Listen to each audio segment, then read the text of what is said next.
ආයිබෝන් වණක්කම් අස්සලාමු අලයිකුම් මගේ ආදර සහෝදර සහෝදරියනි. ඉතින් මේ අද අපි වීඩියෝ එකකින් කතා කරන්න බැලුවා මේ සාමාන්‍ය ඉස්ලාම් ආගමේ කාන්තාවන්ට ඇති අධ්‍යාපන නිදහස කොයි වගේද කියලා. සාමාන්‍යයෙන් ලොකු මතයක් තියෙනවා මේ ඉස්ලාම් කාන්තාවන් මේ වැඩිදුර අධ්‍යාපනය ලබන හුඟක් අඩුයි.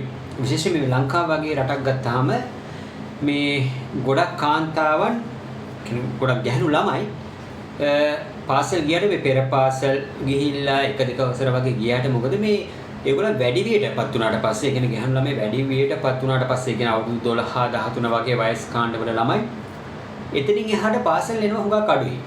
දැන් ළමයි 100ක් වගේ ගත්තාම ඒකෙන් 100ක් වගේ ගත්තම 10ක් 12ක් වගේ ප්‍රමාණයක් තමයි එතනින් එහාට අධ්‍යාපනය මේ දිගටම අඛණ්ඩව පවත්වාගෙන යන්නේ. මොකද අනිත් ළමයි ගොඩක් ළමයි මේ වැඩි වියටපත් වුණාට පස්සේ පාසල් අධ්‍යාපනය එතනින් හමාර කරනවා. සාමාන්‍ය වැඩිහිටියන් මේ සලකන්නේ මේ ළමයි වැඩි වියටපත් වුණාට පස්සේ ඒගොල්ලන්ව නිවසේ තියාගෙන නිවාස අඩස්සිය තියාගෙන ඒගොල්ලන්ට ඒ තියෙන අධ්‍යාපනය ඒගොල්ලන් එතනින් එහාට ඒගොල්ලන්ට අධ්‍යාපනයක් අවශ්‍ය නැහැ කියන එක තමයි මේ ගොඩක් වැඩිහිටියන්ගේ මතය.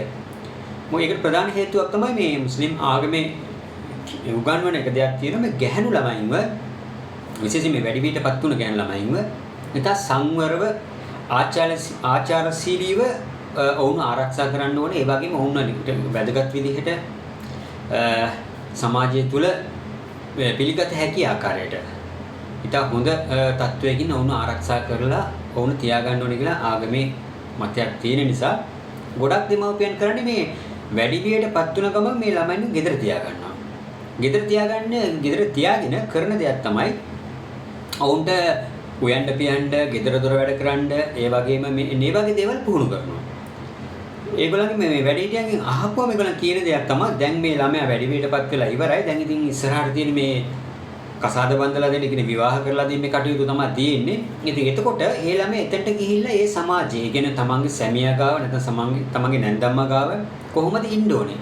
මෙන්න මේක ගැන දැනුමක් ලබා ගත්තොත් ඇති කියලා හිතාගෙන මේ වැඩි වියටපත් වුණාට පස්සේ මේ ළමයින්ව කරන්නේ ගෙදර තියාගෙන උයන්ඩ පිහඬ කොහොමද උයන්න ඕනේ, කොහොමද ගෙඩි හොදන්න ඕනේ, කොහොමද ගෑස් පස් කරන්න ඕනේ, කොහොමද සැමියා විවාහයෙන් පස්සේ සැමියාව සතුටු කරන්නේ කොහොමද, ඔහුගේ දරුවන් රැක බලාගන්නේ කොහොමද, ඒ වගේම නැන්දම්මගෙන් බැනුම් අහන්න නැතුව කොහොමද ජීවත් වෙන්නේ. මෙන්න මේ රටාවට මේ ගැහැණු ළමයි හුරු කිරීමක් තමයි කරන්නේ.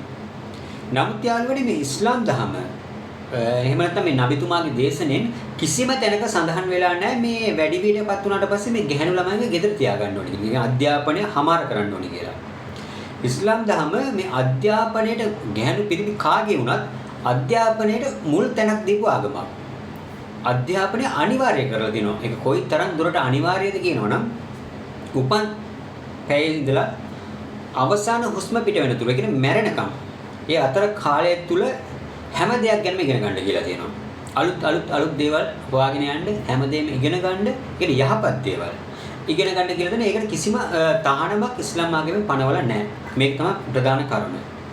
ඒ වගේම තමයි යාළුවනේ දැන් සාමාන්‍යයෙන් අපි උදාහරණයක් විදිහට ගත්තොත් ඉස්ලාම් ආගමේ වැඩි වියටපත් වුණ ගැහැණු ළමෙක් ඉගෙන ගන්න හොඳ නැහැ කියලා කියනවනම් ඒකට කදිම උදාහරණයක් තමයි මේ ඉරානය. මොකද මම ඉරානය ගැන කතා කරන්න ඕනේ කියලා හිතුවේ මොකද පහුගිය දවස්වල ඉරානය ගැන ගොඩක් කතා වුණ හින්දා ඉරානය කියන්නේ අති බහුතර මුස්ලිම් රටක්. ඒක ෂියා හෝ සුන්නි වෙන්න පුළුවන්. එතකොට ඒක ෂියා සුන්නි ඒ කතාව මම පස්සේ වීඩියෝ එකකින් ඔයගලන්ට කතා කරන්නම්.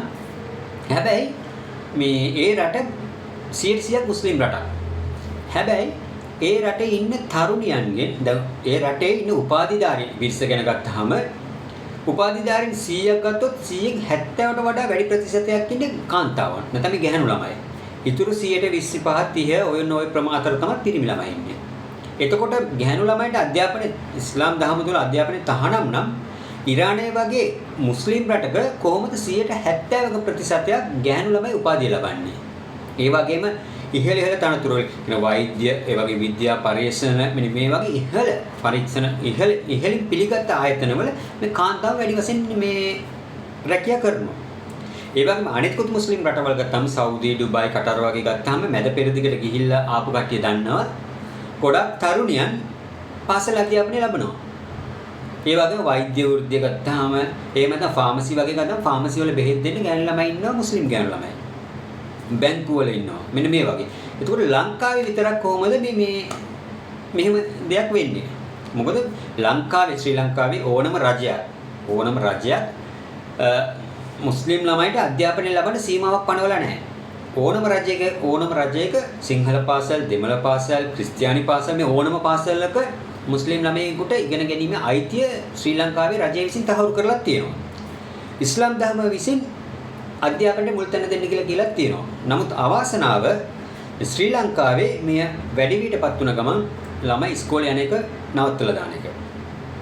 විශේෂයෙන්ම මේ ගැහැණු ළමයිට ඇයි අධ්‍යාපනය ලබා දෙන්න ඕනේ කියලා ඉස්ලාම් ආගම කියන්නේ? ඒකට ප්‍රධාන හේතුවක් තියෙනවා. එකක් තමයි දැන් සාමාන්‍යයෙන් තමන් විවාහ වෙන සැමියා ඒ තරම් උගත් පුද්ගලෙක් නෙවෙයි නම් තමන්ට මේ පෞල් ජීවිතේ රැකගෙන යන්න බැරි වෙනවා. මොකද එතනදී හැලහැප්පීම් වෙනවා, මෙන්න මේ වගේ ප්‍රශ්න එනවා, ආර්ථික ප්‍රශ්න, සමාජීය ප්‍රශ්න මෙන්න මේ වගේ. එතකොට මෙතනදී උගත් තරුණියක් නම් ඇයට පුළුවන් ඇගේ පෞල් පසුබිම නගා සිටවන්න. හොඳ අනාගතයක් කරා ගමන් කරන්න. ඒ විතරක් නෙවෙයි. තරුණිය හොඳට උගත් තරුණියක් නම් වැරදිලා හරි ඇගේ සැමියා මිය යනවා. එහෙමත් නැත්නම් ඇගේ සැමියා අතින් වෙනස්කම් සිද්ධ වෙනවා. නැත්නම් ඇගේ සැමියාගේ පවුල පැත්තේ මොන හරි ප්‍රශ්න ඇති වෙනවා. ඇයට දික්කසාද වෙන්න සිද්ධ වෙනවා. මෙන්න මේ වගේ කාන්තාව අසරණ වෙන වෙලාවක ඇය උගත් කාන්තාවක් නම් ඇයට පුළුවන් ගෞරවාන්විතව ඇගේ ජීවිතේ ඇයට ඕන විදිහට හැඩගස්වා ගන්න. ඒක හොඳ රැකියාවක් කරලා හොඳ වැටුපක් ලබලා තමන්ගේ ආර්ථිකය ශක්තිමත් කරගන්න පුළුවන්. මෙන්න මේ වගේ කරුණු. මේක නිසා අනිත් එක තමයි දරුවන් ඉන්න කාන්තාවන්. විශේෂයෙන්ම කාන්තාවන් මේ දරුවෝ ජීවිතේ වැඩි කාලයක් අම්මත් එක්ක තමයි ගත කරන්නේ. මොකද තාත්තා එළියට යනවා, රැකී ආරක්ෂා වලට යනවා. එතකොට වැඩි කාලයක් මේ අම්මත් එක්ක තමයි මේ දරුවා ඉන්නේ. එතකොට පාසල් වලින් දෙන ගෙදර වැඩ. කියන්නේ මේ අපි දන්න හෝම්වර්ක් එහෙම දෙනවා ගෙදර වැඩ. ඉතින් මේවා කරන්න උදව් ගන්න වැඩිපුර අම්මගෙන්. එතකොට මේ කාන්තාව නූගත් නම් මේ ළමයිට කොහොමද අනාගතයක් හදලා දෙන්නේ? සාර්ථක අනාගතයක් උගත් දරුවන් පිරිසක් බිහි කරන්නේ කොහොමද? අම්මත් මෝඩයි නම් දරුවා ඇවිල්ලා අහනදී අම්මා දන්නේ නැත්නම් මේ ළමයා ඇත්තටම අසරණ වෙනවා.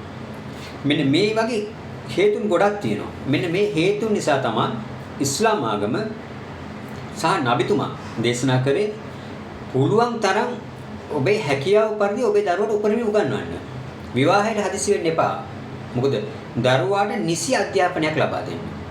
ඒ වගේම නබිතුමා තව දේශනාවකදී කියනවා ඔබ ඔබේ දරුවව මේ ලෝකේ දාලා යන දවසක, ඒ කියන්නේ ඔබ මැරෙන දවසක, මේ ලෝකේ දාලා යන දවසක ඔබ දරුවන්ට දායාද දෙකක් දීලා යන්න. එක්ක දෙකම නැත්නම් දෙකෙන් එකක්. ඒක තමයි එක්කෝ ඔබ ඔබේ දරුවව හොඳ පෝෂිතෙක් කරලා ඔබ මිය යන්න. ඒ කියන්නේ ඔබ හොඳට ගෙවල් දොරවල් යාන වාහන සල්ලි ඔක්කොම දීලා ඊට පස්සේ මිය ගියට කමන්නේ. මොකද දරුවා එතකොට ගෞරවාන්විතව ජීවත් වෙනවා. එහෙම නැත්නම් ඔබට ඒකට ශක්තිය නැත්නම් ඔබේ දරුවව උපරිමයෙන් උගන්වන්න. මොකද එතකොට ඔබ නැති කාලෙක දරුවා උගත් නම් දරුවට පුළුවන් හොඳ රස්සාවක් කරලා හොඳ අනාගතයක් ගොඩනගා ගන්න. ඒක නිසා තමයි නබිතුමා දේශනා කළේ එක්කෝ දේපල මිල මුදල් එහෙම නැත්නම් ඔබට ඒකට ශක්තිය නැත්නම් ඔබේ දරුවව උපරිමයෙන් උගන්වන්න. ඕ සීමාවක් පැනෙන්නේ නැහැ. අවුරුදු 12 අවුරුදු 18 නැහැ. ඔබට පුළුවන් උපරිමයෙන්. ඔබට උපරිම අධ්‍යාපනය ලබා දෙන්න. මේක තමයි කිව්වේ. ඉතින් ඇත්තටම ලංකාවේ සමහර ඉතින් ඔය තියෙනවනේ එක පිස්සු වැඩ. තොනෝර වගේ ඉතින් මේක එක සංවිධාන එක නිකායවල් තියෙන. ඉතින් ඕවා වගේ ඉතින් එක මත පළ වුණාට යාළුවනි ඉස්ලාම් ධර්ම කාන්තා අධ්‍යාපනය ගැන දරන්නේ මෙන්න මේ මතය. මේක මොකද මේක මම මේ කතා කරන මේ වීඩියෝ වල මම දාන හැම එකම වගකීමෙන් කියන්නේ. මේකට ඕන කෙනෙකුට විරුද්ධ වීම අයිතිය තියෙනවා. නමුත් මම කතා කරන්නේ මේ අපිට දීලා තියෙන මේ කුර්ආන විසින් දීලා තියෙන අයිතිය. එතකොට මේ කාන්තාව වැඩිවියටපත් වුණ ගමන් ඇයව ආරක්ෂා කළ යුතුයි. ඒක ඉස්ලාම් ආගමේ නීතියක්. ඒක පිරිමියාට පැවරෙන වගකීමක්. කාන්තාව ආරක්ෂා කිරීම. ඒක ආරක්ෂා කරන්න කියන්නේ ඇගේ ආත්ම ගෞරවය, ඇගේ නම්බුව, ඒ කීර්ති නාමය ඒවා හානියක් නොවන විදිහට ආරක්ෂා කරන්න කිව්වා මිසක් මේ ගේ ඇස්සේ තියාගන්න කියලා කිව්වේ නැහැ. ඇය ඉගෙන ගන්නට ඕන නම් අපි ඇයට ඒ අවස්ථාව ලබා දෙන්නට ඕනේ. ඒ උසස් උදාහරණයක් විදිහට විශ්වවිද්‍යාලය යන්න ඕන නම් සාමාන්‍ය පෙළ පාස් වෙනවා, උසස් පෙළ පාස් වෙනවා, ඊට පස්සේ ඇය විශ්වවිද්‍යාලයට යන්න ඕනේ කියනවා. ඒ පහසුකම් අපි ලබා දෙන්න ඕනේ. හැබැයි ඇයගෙන හොයා බලන්න ඕනේ. ඒක තමයි ඉස්ලාම් ධර්ම කිව්වේ. ඈගෙන හොයලා බලන්න. මිසක් ගේ ඇතුලේ හංගන්න කියලා කිව්වේ නැහැ. මෙන්න මේ වැරදි මතය තේරුම් අරගෙන සමහර උදවිය මොකද කරන්නේ? අර වැඩි විඩපත් වුණ ගමන් ඒ ළමයාව ගෙනියලා ගෙදර තියලා හිර කරලා දානවා. ඇත්තම මේක අවාසනාවන්ත සිද්ධියක්.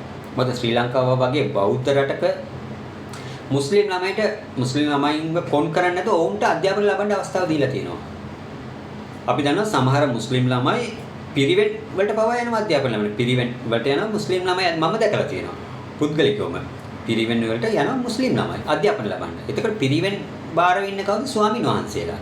එතකොට ඒගොල්ලන් එන තහනම් කරන්නේ නෑ මේ තම්බි ළමයි මේ වෙන්න හොඳ නෑ මේ මරක්කල වෙන්න හොඳ නෑ මේ තම්බි එහෙම කිසි දෙයක් නෑ.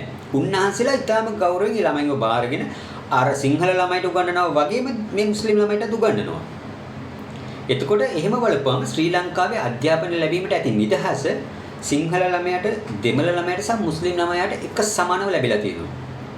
ඉතින් මේක අවස්ථාවක් කරගෙන අපි ළමයිට නිසි අධ්‍යාපනය ලබා දෙනව වෙනුවට මේ වගේ දෙයක් කරන එක නම් ඇත්තටම කනගාටුවට කරුණක්. හැබැයි මම යලිත් කියන්නේ ඉස්ලාම් ආගම කිසිම තැනක මේ ගැහැණු ළමයා කියන චරිතය අවුරුදු 12ක් වෙද්දී දැන් වැඩි වියටපත් වෙද්දී ඇගේ දක්ෂතාවයන්, ඇගේ හැකියාවන් සියල්ල මොට කරලා ගියස්සර දාලා තියන්න කියලා නම් කොහෙත්ම කියලා නැහැ. ඉතින් යාළුවනේ මෙන්න මේ වගේ තවත් අදහස් කිහිපයක් අරගෙන එහෙමනම් ඊළඟ වීඩියෝ වලදී අපි හම්බ වෙමු. මේ වීඩියෝ එක බලන ඔයගොල්ලෝ මේ වීඩියෝ එක හොඳයි නම් අපිට සහයෝගයක් විදිහට අපි channel එක subscribe කරන්න, ඒ වගේම like එකක් දාන්න, විශේෂයෙන්ම ඔයගොල්ලන්ගේ අදහස් අපිට පහලින් comment කරන්න කියලා ඉල්ලමින් තවත් වීඩියෝ එකකින් හමු වෙනතුරු සමු ගන්නවා. එහෙනම් ඔබට සුබ දවසක් ප්‍රාර්ථනා කරමි.